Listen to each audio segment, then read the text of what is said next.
This is a quick demo of the Orgo-Sketchpad, the brainchild of Jeff Byers, a chemistry professor at Middlebury College.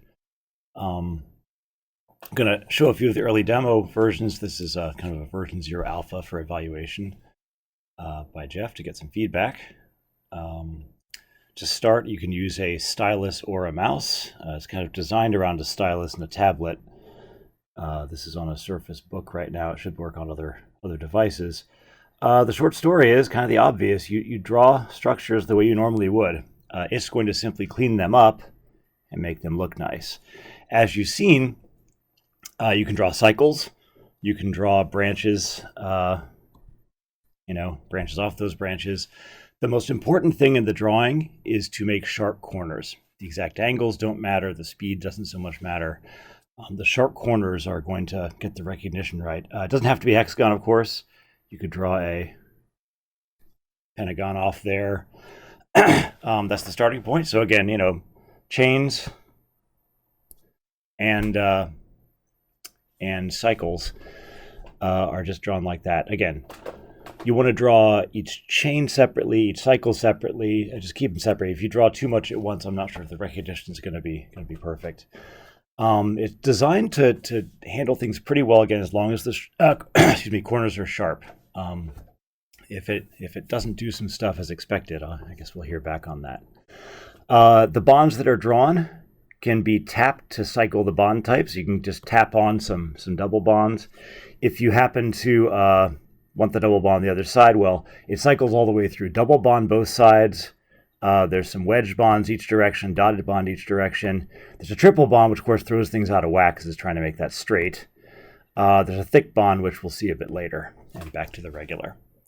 There's also an undo button to undo whatever you'd like to. What else? You can draw freehand, free draw, up here at the top button. When you're free drawing, that's how you'll draw text for now. There's no text recognition, so you might just draw a little functional group or something. I don't know. I'm not a chemist. Also, you can draw dots if you need to put those on for electrons, I guess, things like that. You can also draw the dots not in free draw mode if you like. What else? You can draw arrows. I guess a lot of arrows come in a mechanism. So the way you draw an arrow is you draw a free segment that doesn't attach to anything, a single free segment or arc. So for instance, that's going to straighten it out for you if it can.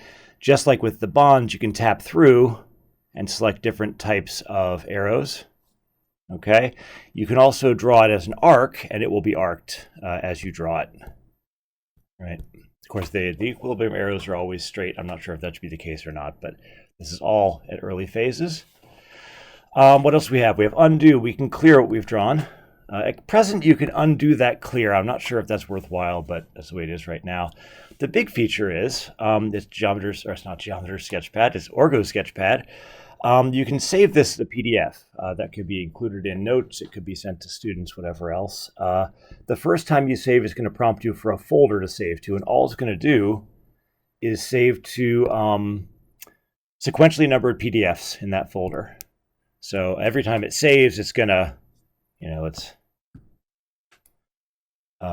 it's going to flash green for you to let you know the save was okay. And let me open up one of those files.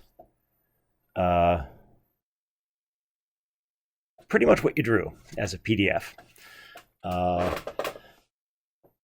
There are likely going to be more things in the future. Character recognition on the text, maybe cleaning up the text. Other features is going to be mainly based on feedback from Jeff and whoever else uses it. So keep giving some feedback here. And this will be available at orgo-sketchpad.net. Once that's up. It's not up yet. We're just testing. Hope you've enjoyed the video, and talk to you later.